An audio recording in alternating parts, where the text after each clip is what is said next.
Olha, mesmo que você seja novo demais para ter vivido essa situação, o nome Carandiru com certeza desperta alguma coisa na sua cabeça. Esse presídio era relativamente normal, de fato, ele tinha condições sub-humanas de sobrevivência lá dentro, mas até aí não era o único no Brasil, né? O que tornou o Carandiru muito famoso foi uma série de eventos que culminaram na morte de pelo menos 111 presos em um único dia.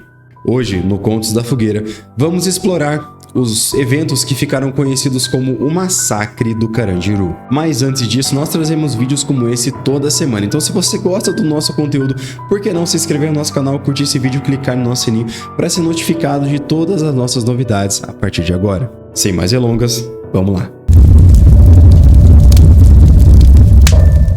2 de outubro de 1992, um dia que começaria normal para toda a sociedade paulistana. Mas dentro dos altos muros do complexo penitenciário do Carandiru, uma coisa muito diferente estava para acontecer. Algo que deixaria uma marca eterna na história do Brasil.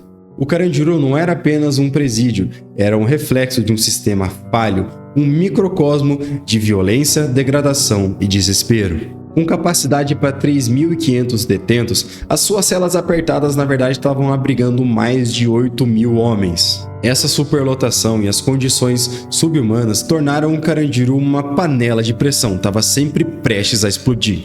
E o complexo era conhecido pela brutalidade e o caos. Brigas de facções e lutas pela sobrevivência eram parte da rotina. E naquele dia, uma simples briga entre 2 detentos do Pavilhão 9 foi o estopim para algo muito pior.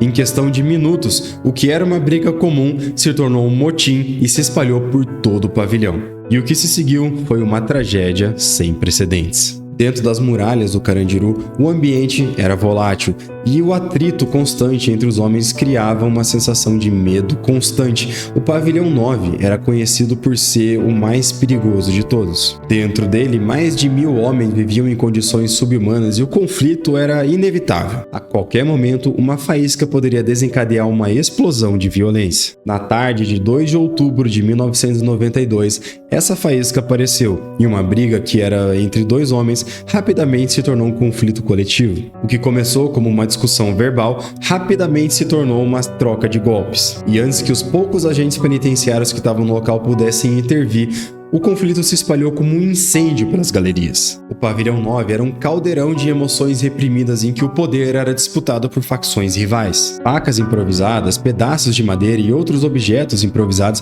se tornaram armas utilizadas em um motim que rapidamente tomou proporções estratosféricas. E os poucos agentes penitenciários que estavam cuidando do Pavilhão 9 estavam em desvantagem numérica e física absurda, eles não tinham como controlar esse motim. Com os ânimos exaltados, o Pavilhão 9 rapidamente ficou fora de controle. Então tiveram que ser chamados os reforços e a polícia militar foi acionada. Mas essa não seria uma operação comum. As autoridades não estavam dispostas a negociar. O comando, sob responsabilidade do coronel Ubiratã Guimarães, tinha uma missão clara: retomar o controle do presídio a qualquer custo. E esse custo seria pago com sangue. Às 14 horas, a decisão estava tomada. Não haveria diálogo, não haveria mediação. A ordem era esmagar o motim. E assim começou a preparação de um dos episódios mais sangrentos da história do Brasil. Enquanto a tropa se preparava do lado de fora, dentro do Pavilhão 9 o caos e o medo tomaram conta. Muitos presos não faziam ideia do que estava por vir, mas alguns já sentiam um cheiro de morte no ar. Às 16h30, a ordem foi dada. O coronel Ubiratã Guimarães comandou a entrada das tropas no presídio. Mais de 300 policiais militares fortemente armados avançaram em direção ao Pavilhão 9. Eles estavam prontos para utilizar força máxima. Para os presos, não havia escapatória. Para os policiais, não havia retorno. A invasão foi rápida e brutal. O Pavilhão 9, antes dominado pelo caos, rapidamente se tornou um cenário de guerra. As tropas da polícia militar entraram atirando e o que se seguiu foi um banho de sangue. Os relatos descrevem cenas de absoluto terror. Muitos presos estavam desarmados e alheios ao conflito, mas a polícia simplesmente não poderia arriscar os seus homens. A operação em si durou 30 minutos, mas para aqueles que participaram ela parecia uma eternidade. Foram 111 mortos. 111 vidas ceifadas em apenas poucos minutos. Até porque no pavilhão 9 não havia espaço para negociação. A lógica era simples: eliminar qualquer resistência a qualquer custo. Enquanto os corpos eram retirados, o pânico se espalhava entre os sobreviventes do lado de fora. E a imprensa, que inicialmente foi mantida à distância, agora começava a captar as primeiras imagens do que realmente tinha acontecido dentro do Carandiru. E essas imagens correram o mundo. O impacto do massacre foi instantâneo. As organizações de direitos humanos já começaram a denunciar o que eles chamavam de uma execução em massa. Para muitos, o massacre do Carandiru demonstrou a fragilidade do sistema prisional brasileiro e a brutalidade do Estado em lidar com seus criminosos. No entanto, apesar dessa comoção, a verdade do que realmente aconteceu naquele dia se estenderia por anos. Para o governo e a polícia, essa ação foi uma resposta necessária ao motim. Para os sobreviventes e familiares, foi um massacre premeditado, uma execução em massa sem justificativa. O dia 2 de outubro de 1992 terminou com um saldo aterrorizante: 111 mortos e centenas de feridos. Mas além do sangue derramado no pavilhão 9, existiram algumas perguntas que iriam ecoar através dos anos. Como algo assim poderia acontecer?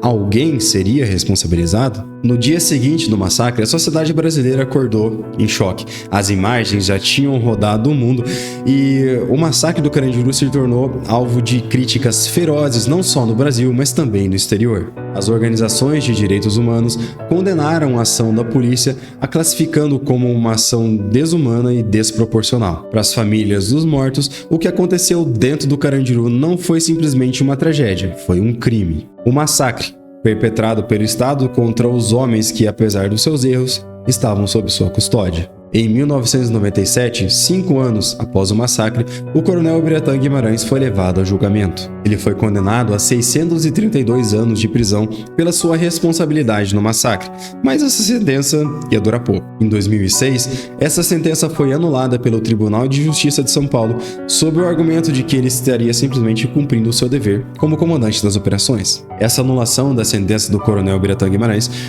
causou uma revolta grande nas ruas e protestos foram feitos em relação a isso, e as organizações de direitos humanos também intensificaram as suas críticas agora também contra o sistema judiciário brasileiro. E para muitos essa decisão foi um golpe devastador na busca por justiça das vítimas do massacre. Em um processo histórico, 74 policiais foram condenados pelas suas ações no massacre, com sentenças que somam milhares de anos. E apesar das condenações, muitos deles recorreram e esse processo ainda se arrasta pelo judiciário brasileiro até os dias de hoje. O complexo penitenciário do Carandiru foi demolido em 2002 e hoje no lugar dele tem um parque. Hoje, o Parque da Juventude ocupa o espaço que um dia foi o maior complexo penitenciário da América Latina. O antigo Carandiru, sinônimo de violência, degradação e desumanidade, deu lugar a um espaço que se propõe, pelo menos, a representar a vida, o lazer e a comunidade. Mas a memória do massacre de 1992 ainda permanece nesse local. Para alguns, o Parque da Juventude é uma tentativa de transformar algo que um dia foi ruim em algo bom, um sinônimo de vida. Mas para outros, é impossível apagar as cicatrizes do massacre do Carandiru. As vidas perdidas ali representam uma ferida que ainda não desapareceu por completo. E mais de 30 anos após o massacre, o Brasil continua a enfrentar desafios semelhantes. A população carcerária aumentou significativamente e a violência dentro dos presídios é uma realidade constante. A questão que permanece é o que o Brasil aprendeu com o massacre do Carandiru e o que está sendo feito para que situações como essa não aconteçam novamente. O massacre do Carandiru permanece sendo um dos episódios mais sombrios da história recente do Brasil.